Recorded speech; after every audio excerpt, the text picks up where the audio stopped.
তাকালেন। রাজপুত্র অরুণ গর্বিত মুখে কক্ষ ত্যাগ করলেন। তার চোখে এখন নতুন স্বপ্ন গড়ার আগুন। রানী মধুবালার বিলাসবহুল কক্ষ। রানী আরাম করে পালঙ্কে আধশোয়া হয়ে আছেন। এমন সময় চারুলতা ধীর পায়ে কক্ষে প্রবেশ করলো, তার হাতে ফলের থালা। রানীমা, আপনার জন্য ফল এনেছি। কাল রাতে আপনার অনেক ধকল গিয়েছে। জবাব তো দিতেই হবে লতামা, ওরা আমার বিরুদ্ধে অস্ত্র সাজিয়েছে। এখন সময় আমার আসল অস্ত্রটা বের করার। কি অস্ত্র চারু? রাজেশ, সবাই ভাববে মেলায় আগুনটা ওই চারুলতাই লাগিয়েছে, আর ওর প্রেমিকের সাথে হাত মিলিয়ে এক ঢিলে দুই পাখি। আমি আজই রওনা দিচ্ছি চল, একটু জল। রাজেশের ডাকে কেউ সাড়া দেয় না। সব বেঈমান, সব শয়তান ওই মধুবালা।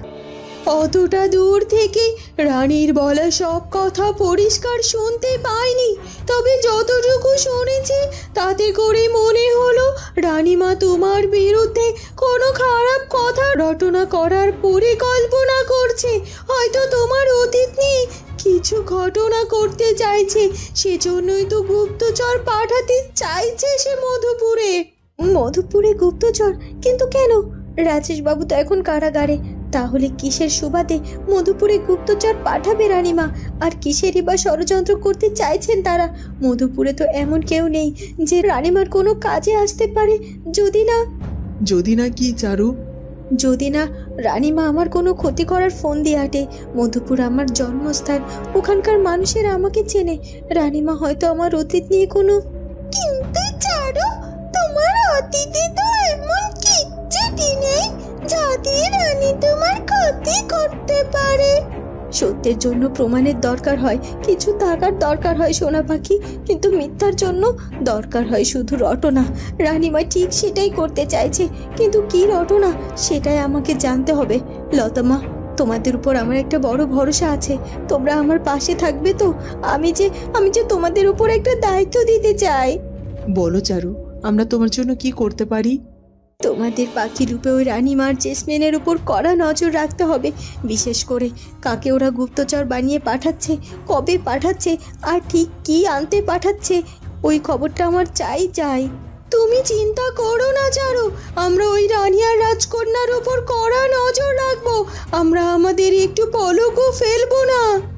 আর সোনা পাখি, আমি জানি চারু, আমাকে ওই অন্ধকার কারাগারে যেতে হবে রাজেশ বাবুর কাছে, তাই তো?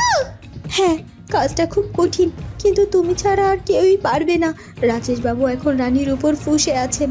তার কাছে নিশ্চয়ই এমন কোনো প্রমাণ আছে যা রানীর মুখোশ খুলে দিতে পারে। তাকে শুধু এই বার্তাটা পৌঁছে দিতে হবে যে আমরা তাকে সাহায্য করতে পারি, যদি সে সত্যিটা বলে। ঠিক আছে চারু, তুমি চিন্তা করো না, আমি আজ রাতেই যাব, আর আমি পারবো। কিন্তু চারু, তুমি খুব সাবধানে থেকো। তোমার ওই অভিনয়, ওটা বড্ড ভয়ের। আমার মনে হচ্ছিল এই বুঝি তুমি রানীর কাছে ধরা পড়ে গেলে। রানী মধুবালা বড্ড খারাপ মানুষ গো, ওর থেকে তুমি দূরে থেকো। বিষকে মারতে হলে কখনো কখনো বিষের ভান ধরতে হয় লতামা। রানীমা ভাবছেন আমি ভয় পেয়েছি, ওনাকে এই ভাবনাটুকু ভাবতে দিন। খেলাটা উনি শুরু করেছেন, কিন্তু শেষটা আমিই করব।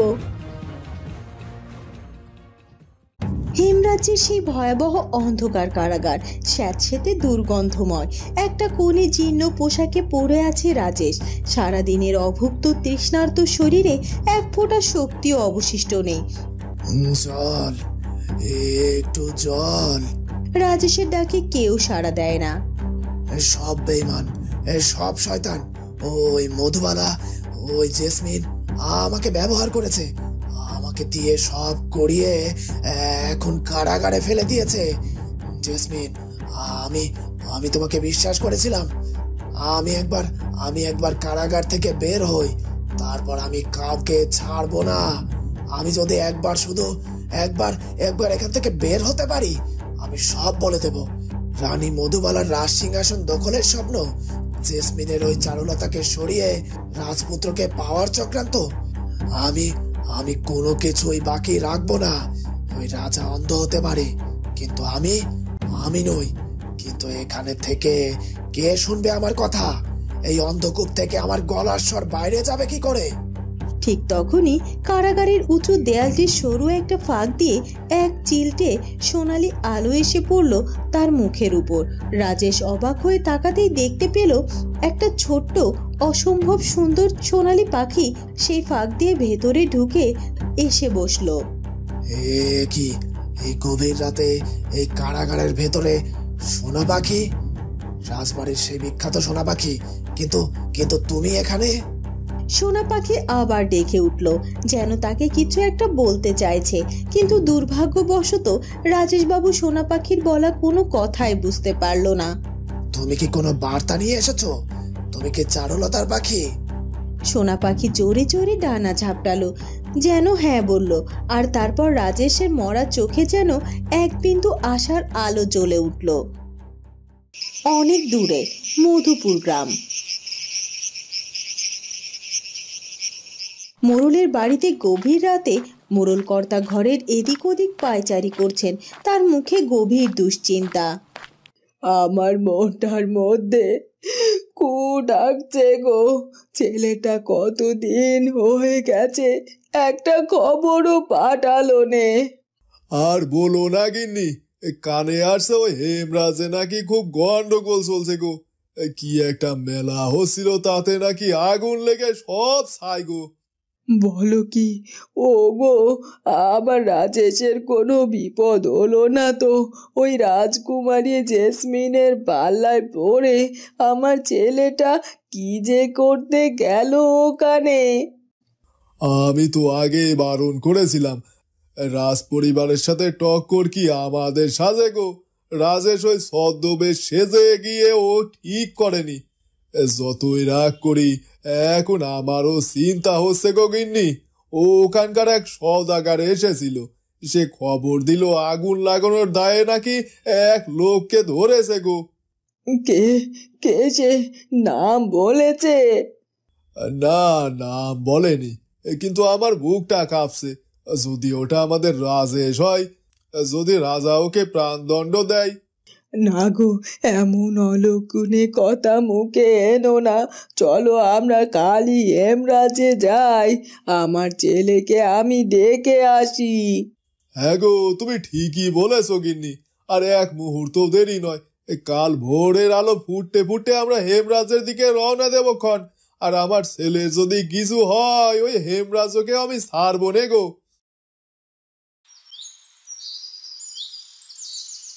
ওদিকে রাজপুত্র আবারও তাঁতিদের নিয়ে তাঁত বুনন ঘরে তাঁতের কাপড় বুনতে শুরু করে।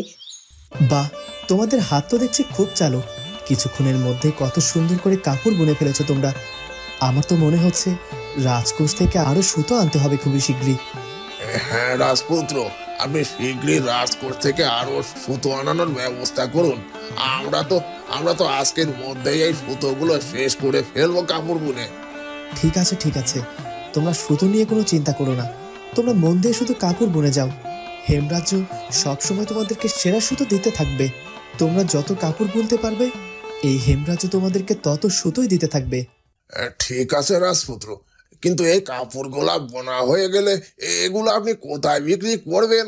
না মানে এগুলো বিক্রি করার আগ পর্যন্ত আমরা তো আর পারিশ্রমিক পাবো নি। আগের বার তো মেলার ব্যবস্থা করে মেলার কাপড়গুলো বিক্রি করেছিলেন, তবে এবার কি আবারও মেলার আয়োজন করবেন আপনি রাজপুত্র? না না, পিতামশাই আর মেলার আয়োজন করতে দেবেন না বলেছেন।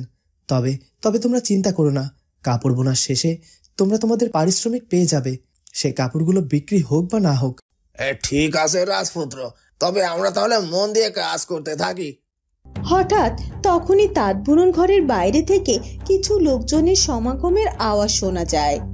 দেখেছিস, রাজপুত্র আবারও কাপড় বোনা শুরু করেছে। আবারও কি এই হেমরাজ্যে মেলার আয়োজন হবে নাকি? না না, আবার ওই ভয়াবহ অগ্নিকাণ্ডের পরে কেউ আবার মেলার আয়োজন করবে নাকি? কিন্তু এত কিছুর পরও রাজপুত্র আবার তাঁতিদের দিয়ে কাপড় বানাচ্ছে কেন? শুনলাম এবার নাকি রাজামশাই রাজপুত্র দুবার বাণিজ্য করতে গিয়েছিল।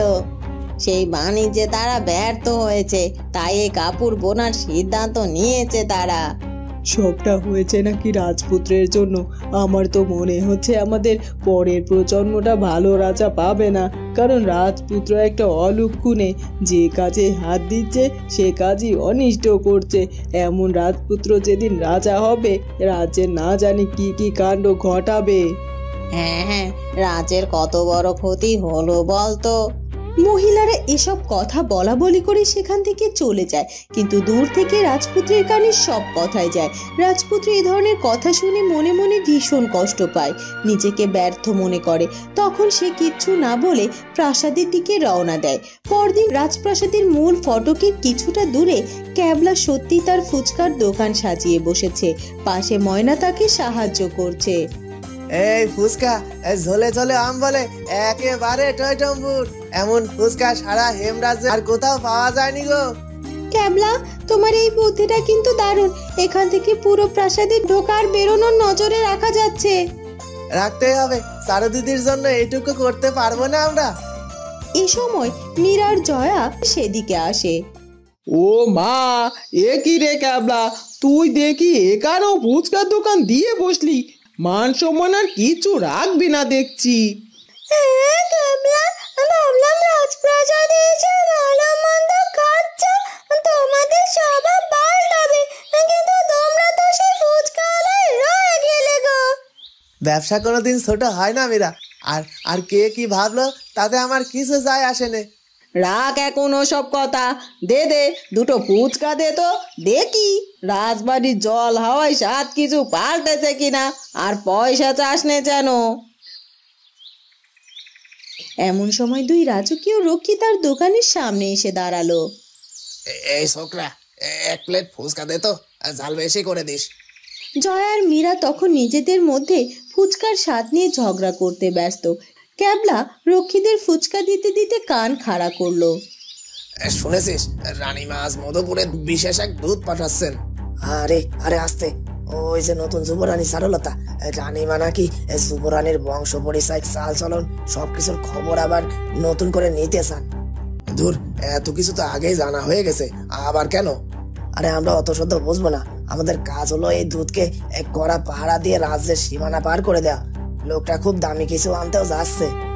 ক্যাবলা কথাটা শুনে চমকে উঠলো। সে বুঝতে পারলো এটা কোনো সাধারণ খবর নয়, এক্ষুনি চারু দিদিকে গিয়ে জানাতে হবে। রানী মধুবালা আর জেসমিন তাদের কক্ষে হাসাহাসি করছে। তাদের সামনে এক লোক মাথা নিচু করে দাঁড়িয়ে আছে। লোকটার চেহারা ধূর্ত। জানালার কার্নিশে লতার পরি পাখি রূপে বসে বসে সব শুনছে। তখনই রানী মধুবালা লোকটির হাতে একটা বড় থলে দিয়ে বলে, এই নে, এতে তোর যাতায়াতের খরচ সহ অগ্রিম কিছু পুরস্কার দেওয়া আছে। কাজটা কি বুঝতে পেরেছিস তো?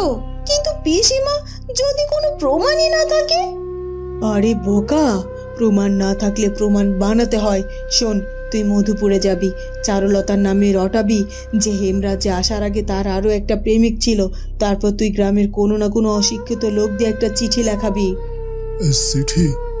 হ্যাঁ, একটা প্রেমের চিঠি। এমন ভাবে লেখা থাকবে যেন ওই মধুপুরের প্রেমিক চারুলতাকে লিখেছে। লিখবি যে, চারু, আমি তোমার জন্য অপেক্ষা করছি। তুমি কবে হেমরাজ্যের রাজ সিংহাসন দখল করে আমার কাছে ফিরে আসবে আর আমাকে হেমরাজ্যের রাজা বানাবে। দারুণ পিসিমা, দারুণ। সেই চিঠিটা নিয়ে তুই ফিরে আসবি। আমি ঠিক সময়ে সেই চিঠিটা রাজার হাতে দেব। তখন ওই চারুলতা কি করবে ভেবে দেখেছিস? রাজা ওকে ঘাড় ধাক্কা ধরে রাজ্য থেকে বের করে দেবে। আর অরুণ তো চারুলতার মুখও দেখবে না। ঠিক, শুধু তাই নয়, সবাই ভাববে মেলায় আগুনটা ওই চারুলতাই লাগিয়েছে, আর ওর প্রেমিকের সাথে হাত মিলিয়ে এক ঢিলে দুই পাখি। আমি আজই রওনা দিচ্ছি রানীমা, কাজ হাসিল করে তবেই ফিরবো। লোকটা চলে যেতেই লতা আর পরি একে অপরের দিকে তাকালো। তাদের চোখ আতঙ্কে বড় বড় হয়ে গেল। যা শুনেছে তা কল্পনার অতীত। তারা এক মুহূর্ত দেরি না করে উড়ে চলল চারুলতার কক্ষের দিকে। চারুলতা তার কক্ষে, তার মনে এক চাপা উদ্বেগ। এমন সময় খোলা জানালা দিয়ে ঝড়ের মতো সোনা পাখি আর তার পেছন পেছন লতার পরিও উড়ে এলো। তারা সকলেই যেন হাঁপাচ্ছিল। কি হয়েছে? তোমরা এমন হাঁপাচ্ছ কেন? এরপর লতার পরি দ্রুত তাদের মানুষ রূপে ফিরে এলো। চারু, সর্বনাশ হয়ে গেছে। কি কি হয়েছে লতা মা? আমরা সব শুনেছি। রানীমা কেন গুপ্তচর পাঠাচ্ছে, যা আমরা জেনেও গেছি। কিন্তু কিন্তু কি জেনেছো তোমরা? চারু, ওই শয়তানি রানী ওই মধুপুর থেকে কোনো প্রমাণ আনতে গুপ্তচর পাঠায়নি। ও একটা মিথ্যে প্রেমের চিঠি বানাতে পাঠিয়েছে। কি? মিথ্যে প্রেমের চিঠি মানে? হ্যাঁ, ও রটাতে চায় যে মধুপুরে তোমার একটা গোপন প্রেমিক আছে, আর সেই চিঠিটা এমনভাবে লেখাবে যেন তুমি ওই প্রেমিকের সাথে মিলে হেমরাজ্যের সিংহাসন দখল করার চক্রান্ত করছো। ও এটাও প্রমাণ করতে চায় যে মেলার আগুনও তুমি লাগিয়েছো। কি বলছেন কি সব? রানী এই চিঠিটা রাজার হাতে তুলে দেবে। ও তোমাকে রাজপুত্র আর রাজার চোখে এক বিশ্বাসঘাতিনী, এক চক্রান্তকারিণী হিসেবে প্রমাণ করতে চায়। চারুলতা এই সব কথা শুনে বাকরুদ্ধ হয়ে চুপ করে কিছুক্ষণ দাঁড়িয়ে রইল, কারণ সে জানতো রানীমা কিছু একটা করবে, কিন্তু এতটা নিচে সে নামবে তা সে কল্পনাও করতে পারেনি। এ তো আগুনের চেয়েও ভয়ঙ্কর অভিযোগ।